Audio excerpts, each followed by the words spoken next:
Ini salah satu apresiasi buat kita sebagai anak bangsa kan, yang dimana masih diperhatikan oleh kebijakan-kebijakan dari pemerintahan kita. Nah, setiap kebijakan yang dikeluarkan oleh pemerintahan itu wajib kita koreksi, wajib sebagai anak bangsa. Apalagi Koperasi Merah Putih ini kan, nah ini kan sangat signifikan buat kita semua. Sehingga memuaskan, ini awal launching saja barang-barangnya sudah tidak ada gitu. Bagaimana masyarakat puas dengan adanya Koperasi Merah Putih ini. Terus kemudian ada suatu hal yang memprihatinkan juga, ya kan, teman-teman juga tahu sekarang kondisi Aceh itu entah bagaimana. Kemudian malah Kopdes itu berdiri. Jadi berarti memang harusnya ada permasalahan yang lebih urgent, lebih wajib dikerjakan oleh pemerintah, tetapi malah Kopdes ini kan. Ya kan, program yang memang pada dasarnya presiden itu berniat baik gitu kan. Iya, kan. baik.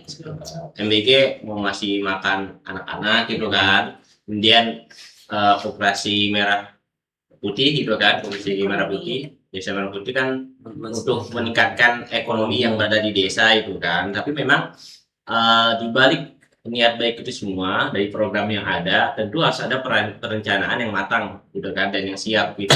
Jangan kemudian asal dicoba gitu kan kepada masyarakat secara langsung gitu.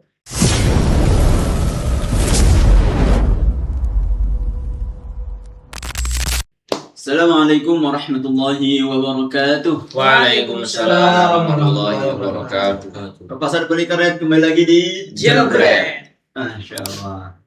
Sobat Jebret sekalian, kembali lagi bersama kami yaitu Jebret. Apa itu Jebret? Jeda berpikir relatif fatalitas. Oke, mungkin teman-teman udah nggak asing lah dengan kata Jebret ya.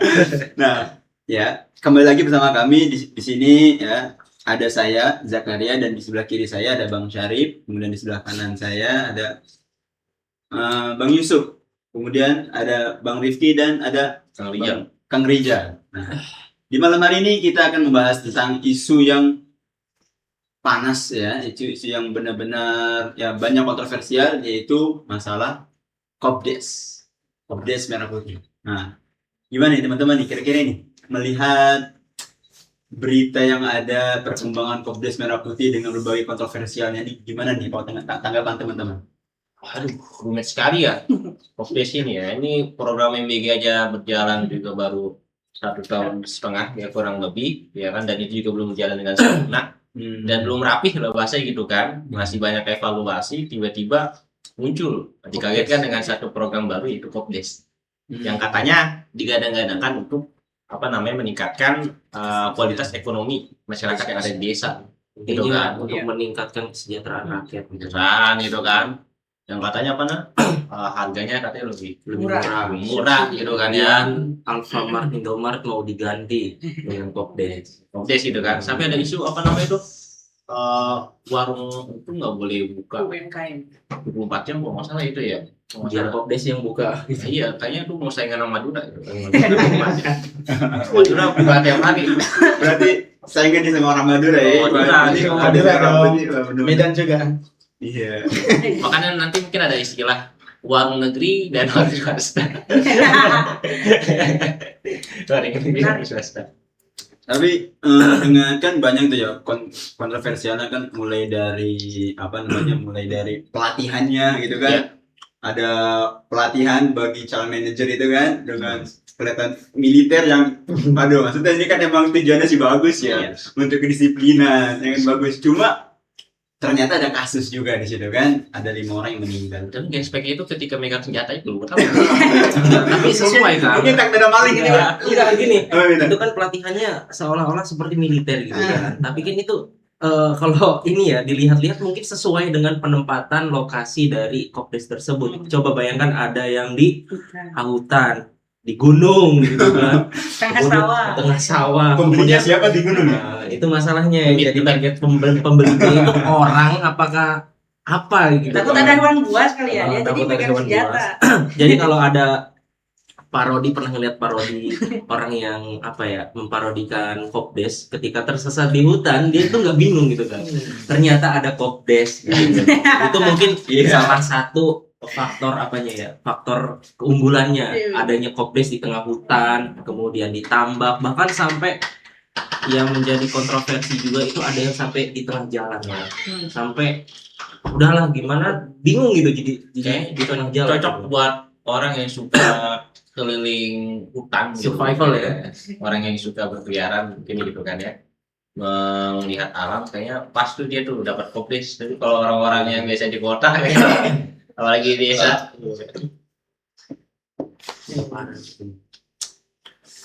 tapi memang dilihat dari bagaimana apa namanya ya pelatihan militer itu kan sebenarnya lucu juga gitu kan ya, yang seharusnya kan ya diberikan pelatihan bagaimana Mungkin bagaimana akuntansi gitu, manage cara gitu apa, kan, gitu kan. manajemen itu kan, Iya. akuntansi Yang- berkaitan dengan inilah koperasi gitu kan, Iya. di SPK aja aku bisa gitu kan. Iya, maksudnya sampai meninggal itu kan juga hal yang apa ya, maksudnya terlalu, maksudnya Terlalu berlebihan. Iya, berlebihan. Dan juga ini kayak apa ya, kayak ya dipertanyakan lah pertanggungjawabannya bagaimana gitu kan. Kok bisa ada sampai tragedi kayak gitu, kasus kayak gitu kan gitu ya, nyawa masalahnya kan gitu. Tapi emang Kopdes ini masyarakat itu sebenarnya pengen ada Kopdes atau enggak gitu kan, bingung gitu kan. Seharusnya kan ada program itu kan berdasarkan dari kemauan masyarakat gitu Iya. kan. Jadi kadang ya timpang aja gitu kan, dari pusat ya tiba-tiba kemudian masyarakat nggak tahu ini ada program baru ya kan, Iya. namanya Kopdes gitu kan. Sementara masyarakat nggak butuh gitu kan. Akhirnya jadi saingannya nggak sehat. Udah gitu banyak kontroversinya juga gitu ya. Lucu-lucu deh.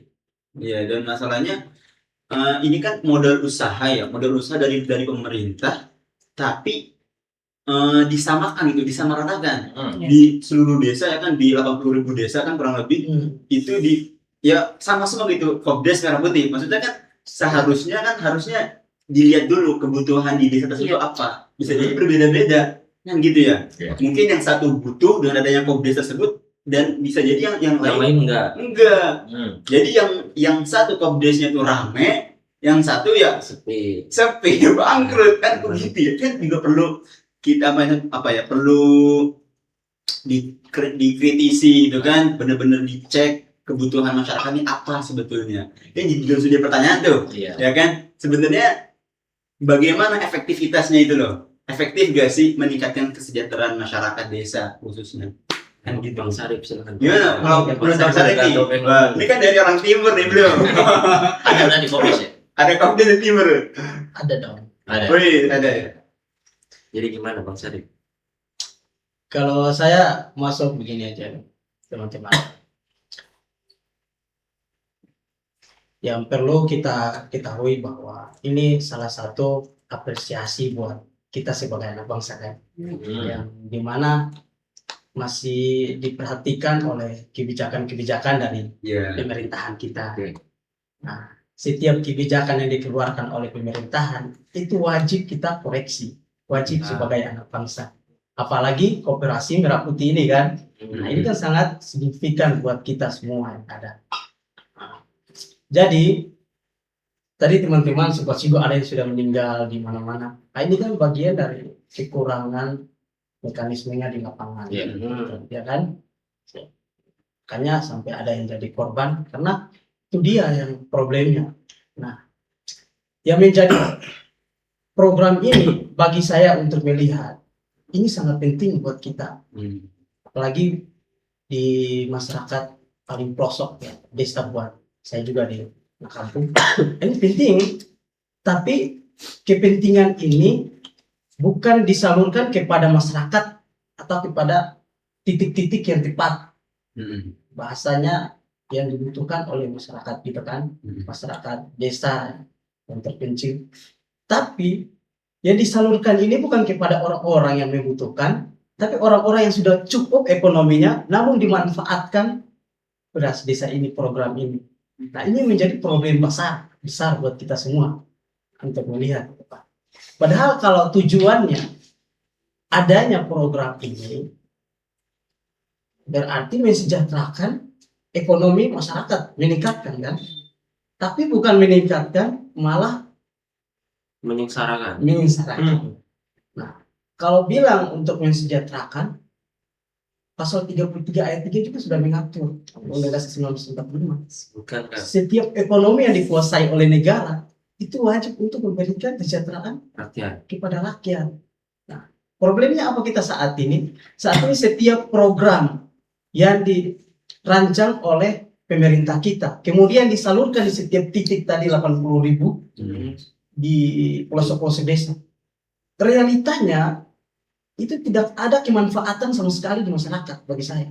Jadi maksudnya menurut Bang Syarif gak ada kemanfaatan sama sekali. Gak ada kemanfaatan sama sekali. Itu hanya sebuah formalitas data yang kemudian berada di setiap desa-desa pemerintahan desa tersebut.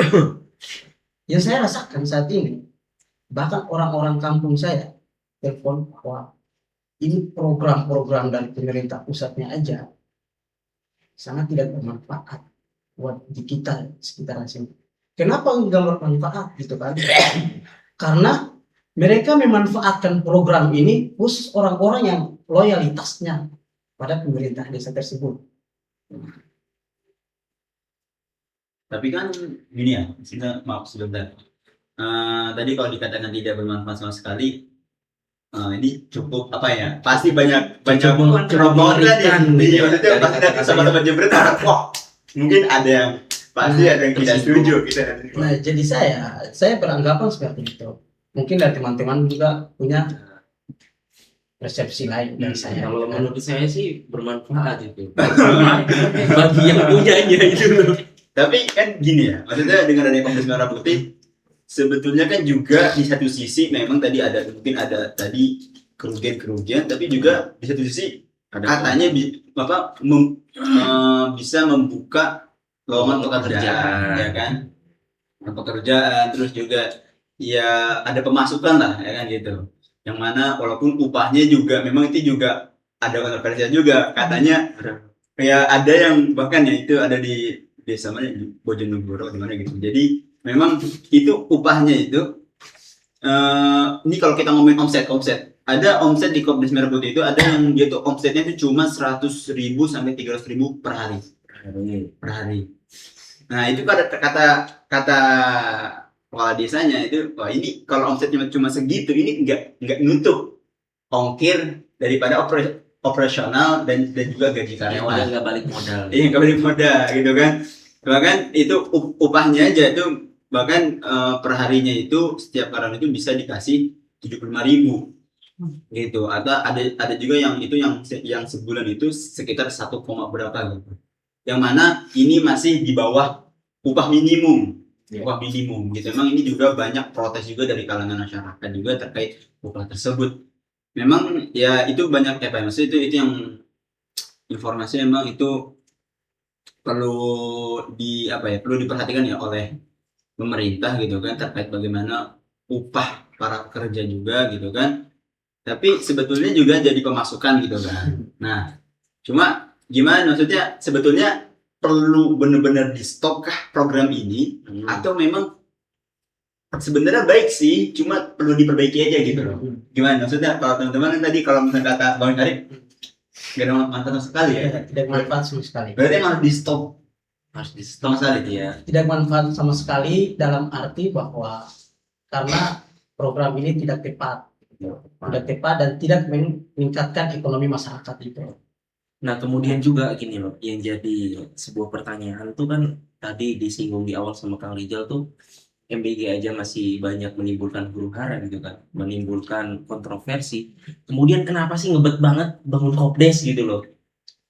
Ya, itu emang ada berapa alasannya kenapa Prabowo itu terus majuin Kopdes setelah MBG gitu kan. Itu emang program kedua unggulan Prabowo setelah MBG kan.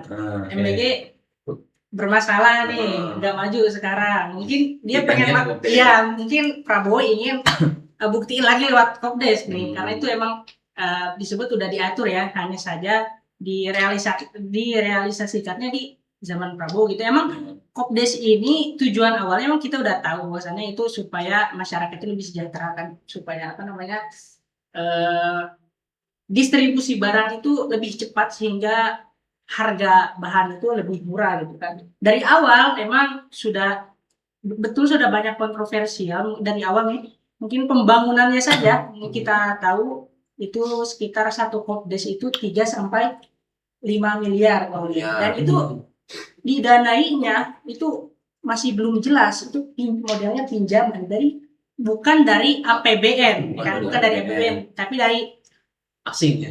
dari Himpara kalau nggak salah ya, Himpara, dari bank-bank, Himpara, ya. Bank Himpara, Himpara. dan juga pimpinan Koperasi Pusat Indonesia gitu kan, dari Himpara itu uangnya, terus yang menjamin itu tadi Kopdes Pusat Kopdes Indonesianya itu yang menjamin itu kan. Itu dari awal dibangunnya itu Kopdes ini pakai uang dari situ kan.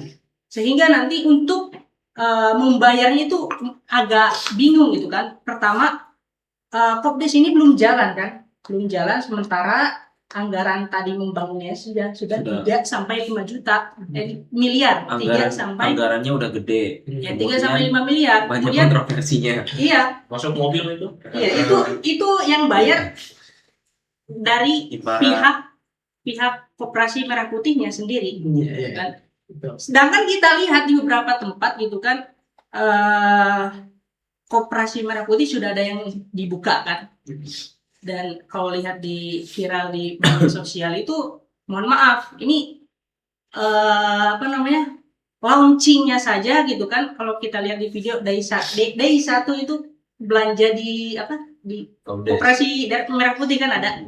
Day 1 belanja, ternyata di saat pembukaannya saja itu alat-alat sudah banyak yang kosong gitu kan. Harusnya ketika awal launching barang-barang itu harus ada gitu kan, sehingga memuaskan. Ini awal launching saja barang-barangnya sudah tidak ada gitu kan. Bagaimana masyarakat puas dengan adanya Koperasi Merah Putih ini, sehingga bahkan kalau kita lihat di situ kan jual biasalah sembako dan lain sebagainya, itu sarimi sampai 1 jajar ini panjang gitu kan, dipanjangin aja, bubur racik panjang, ada yang kosong. Orang-orang mungkin bingung kenapa ini pada kosong, buat taruh helm kah gitu kan, bingung juga, sehingga menimbulkan kontroversi dari itu saja ya. Apalagi kalau bangkrut nanti bingung siapa yang mau bayar Kopdes tadi, duitnya dari Rakyat. ya, ujungnya kan itu lagi Ujung-ujungnya kemungkinannya. Kemudian pajak dinaikkan. Oh, berarti artinya ini maksudnya memang bisa jadi bom bagi rakyat gitu ya? Iya. Suatu waktu ketika Kopdes ini nggak berhasil, bahkan jumlahnya kan banyak. Berarti bisa 80.000 bisa kalikan 3 sampai 5 miliar ya satu Kopdes, kalikan saja berarti sampai 200 triliun lebih gitu untuk membayar. Berarti bisa dibilang Kang Riki ini tidak setuju lah dengan adanya Kopdes gitu aja sih. Dengan melihat kondisi yang sekarang. Maksudnya artinya emang ini Kopdes ketika tidak dijalankan dengan efektif gitu kan? Ya jelas kita harus tidak setuju gitu kan. Ini bisa jadi bom bagi. Dari awal saja itu sudah tidak konsisten, mohon maaf. Pertama dari 80 Koperasi Desa Merah Putih yang awalnya ingin dibuat, dipotong jadi setengahnya 40. Itu udah nggak konsisten seperti apa gitu. Terus kemudian ada suatu hal yang memprihatinkan juga, ya kan, teman-teman juga tahu sekarang kondisi Aceh itu entah bagaimana. Kemudian malah Kopdes itu berdiri. Berarti memang harusnya ada permasalahan yang lebih Yang lebih Iya, urgent, lebih wajib dikerjakan oleh pemerintah, tetapi malah Kopdes ini kan. Ya. Gitu kan.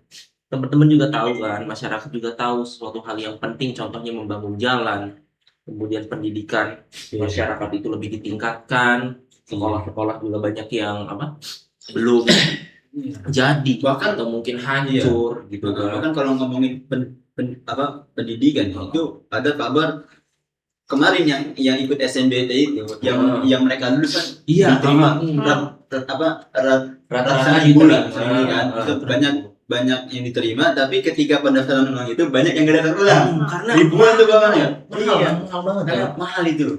Waduh, itu harusnya juga diperhatikan tuh kan.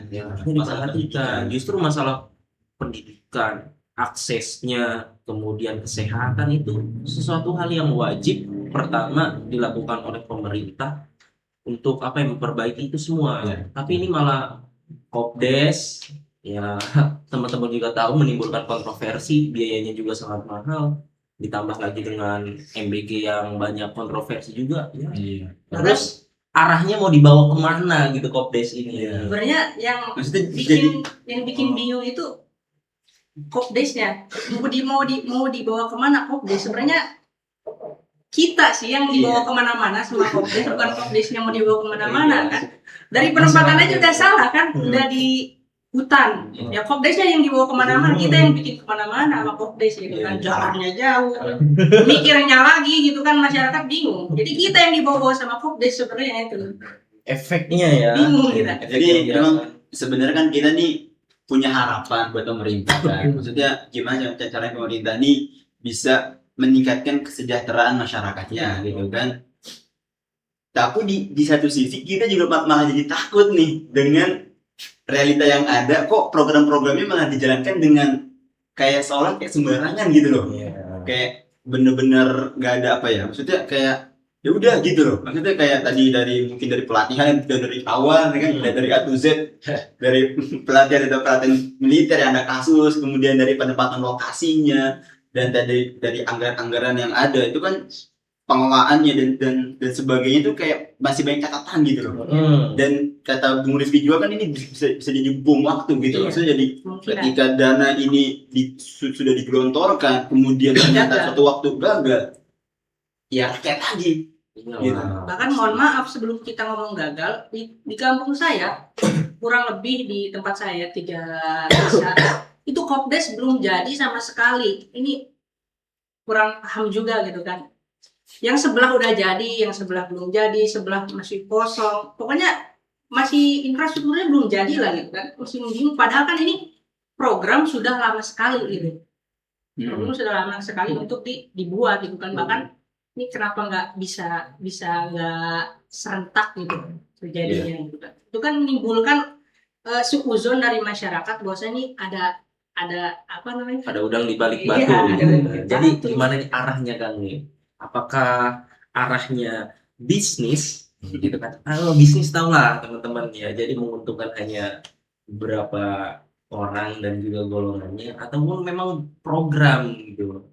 Ya contohnya kemarin MBG yang dengar-dengar mau diberhentikan, tapi yang teriak-teriak bukan anak SD, tapi siapa? Yang teriak-teriak SPPG-nya, malah demo-demo nih uang saya gitu kan. Nah, semisal ini kalau tadi Kopdes ini gimana nih? Apa ada udang di balik batu, Manika Rizal nih? Mungkin kita tempatkan dulu ya secara proporsional supaya tidak terlalu tendensius. Tadi kan tendensius dulu ya. Kali ngangkat dikit lah pokoknya gitu kan, ekspresinya gitu kan. Ya, kita sama-sama memahami dan sepakat bahwasannya program MBG kemudian juga Operasi Desa Merah Putih itu merupakan program yang memang pada dasarnya presiden itu berniat baik gitu kan. MBG mau ngasih makan anak-anak gitu kan. Kemudian Operasi Merah Putih gitu kan, Komisi Merah Putih, Desa Merah Putih kan untuk meningkatkan ekonomi yang berada di desa itu kan. Tapi memang di balik niat baik itu semua dari program yang ada tentu harus ada perencanaan yang matang gitu kan, dan yang siap gitu. Jangan kemudian asal dicoba gitu kan kepada masyarakat secara langsung gitu. Jadi memang harus dimantapkan dulu ya kan, dipastikan dulu standar operasionalnya gitu kan, bagaimana mekanismenya, kemudian bagaimana nanti teknis lapangannya, sampai kemudian nanti rapi gitu kan, baru kemudian diselenggarakan pada masyarakat gitu. Dan kemudian baru hanya sekedar fikroh, pemahaman, gagasan yang disepakati kemudian langsung terjun gitu kan. Sementara standar operasional, mekanismenya, kemudian pelatihannya dan yang lainnya itu masih berantakan gitu kan. Akhirnya banyak kasus ya kan, yang tadinya digadang-gadangkan adalah untuk menumbuhkan ekonomi masyarakat gitu kan, untuk menghidupkan kedekatan dengan masyarakat, justru membuat itu kan. Dan ini tentu permasalahan yang sangat krusial ketika itu kan. Nah sehingga masyarakat tadi banyak yang kemudian protes, yang tidak terima gitu kan, karena memang tadi programnya belum matang tapi sudah diberikan langsung kepada masyarakat gitu kan. Jadi dari atas itu niat baik, tapi udahlah ini program bagus, pokoknya masyarakat jalankan gitu kan, terima mau nggak mau gitu kan ya, tanpa ada koordinasi kepada masyarakat tadi kan, terhadap apa sih yang sebenarnya masyarakat itu butuhkan gitu kan ya kan. Apakah masyarakat butuh yang namanya Kopdes gitu kan, apakah masyarakat butuh yang namanya MBG gitu kan. Program yang tiba-tiba muncul kemudian dimasukkan ke dalam undang-undang gitu kan secara cepat gitu kan. Ini kan yang kemudian membuat kita itu kan merasa resah gitu kan, masyarakat merasa resah. Nah sehingga kita perlu cerdik di sini, perlu cerdas, motif apa sih dibalik kemudian pemerintah itu selalu memaksakan kedua program ini gitu kan. Kalau memang motifnya itu ingin menjadikan rakyat itu sejahtera, ingin rakyat itu sehat gitu kan, tapi bagaimana realitanya gitu kan, itu kan sebaliknya itu kan. Jadi gagasan nggak sesuai dengan realita gitu kan, berarti ada motif lain di situ. Jadi bukan hanya sebagai tadi sifat ekonomi, tapi ada alat politik di situ. Jadi menjadikan alat politik yang bisa jadi nanti di tahun-tahun berikutnya, tahun 2029 itu menjadi apa namanya kekuatan besar bagi presiden untuk bisa mencalonkan lagi kan gitu kan. Ini bisa saja kan. Jadi kita nggak boleh kemudian melihat apa yang nampak hanya di depan, tetapi kita tidak melihat apa yang berada di balik tabir gitu kan. Jadi seperti itu. Nah sehingga ini bisa jadi nanti ke depan itu bisa lebih sulit daripada hari ini kan gitu. Nah sehingga yang kita perlu bedah adalah bagaimana kita kemudian bisa memberikan informasi kepada masyarakat tentang hal ini, bahwasanya ini bukan hanya sekedar program yang dimunculkan oleh presiden, tetapi ini ada sesuatu hal yang besar yang kemudian masyarakat banyak yang belum tahu gitu kan. Mungkin itu bahasanya. Baik, teman-teman semua, sobat jebret sekalian, itu pendapat kami ya. Mungkin sobat jebret punya pendapat, silahkan tulis di kolom komentar, kita diskusi bareng. Kurang lebihnya mohon maaf. Sekian dari kami. Wassalamualaikum warahmatullahi wabarakatuh. Waalaikumsalam warahmatullahi wabarakatuh. 1, 2, 3, jebret.